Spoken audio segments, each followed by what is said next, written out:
Maelfu ya raia wa Syria wamefurika nje ya mahakama ya haki jijini Damascus wakisherehekea na kushuhudia kile ambacho wamekiita kuwa ni mwanzo mpya wa ukurasa wa sheria na kisiasa nchini humo kufuatia mahakama kuu kumhukumu adhabu ya kifo aliyekuwa rais wa nchi hiyo Bashar al-Assad. Hukumu hiyo ya kihistoria ilitolewa akiwa hayupo mahakamani, ikiwa ni miongo kadhaa baada ya utawala wake kukabiliwa na tuhuma nzito za ukiukaji wa haki za binadamu, makosa ya kivita na matumizi ya nguvu kupita kiasi dhidi ya wananchi. Katika maamuzi hayo yaliyotikisa ukanda wa Mashariki ya Kati, mahakama pia ilimhukumu adhabu ya kifo aliyekuwa afisa mkuu wa usalama nchini humo Atif Najib, ambaye anatajwa kuwa mmoja wa watekelezaji wakuu wa operesheni za kutesa na kukandamiza raia wakati wa mzozo wa Syria.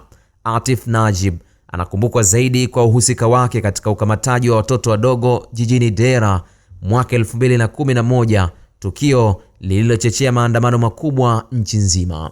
Nje ya jengo la mahakama, umati wa wananchi walionekana wakipeperusha bendera, wakikumbatiana na kuimba nyimbo za ushindi. Wengi waliofika walikuwa ni familia zilizopoteza ndugu zao wakati wa vita vya wenyewe kwa wenyewe, pamoja na waathirika wa mateso ya vyombo vya usalama.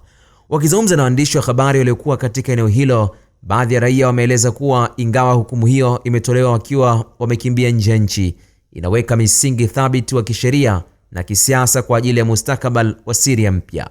Wachambuzi wa masuala ya kisiasa na sheria za kimataifa wameitaja hukumu hiyo ya kwamba ina uzito mkubwa wa kisaikolojia na kisheria, wakibainisha kuwa inafungua milango kwa serikali mpya ya Syria kushirikiana na mashirika ya kimataifa kufuatilia mali zao, pamoja na kuomba kukamatwa na kurejeshwa nchini kwa viongozi hao popote pale walipo duniani.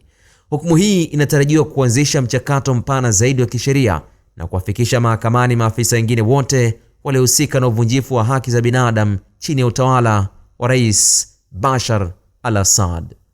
Khalid Omar, Kishki TV. Kishki TV, nuru ya dini yako.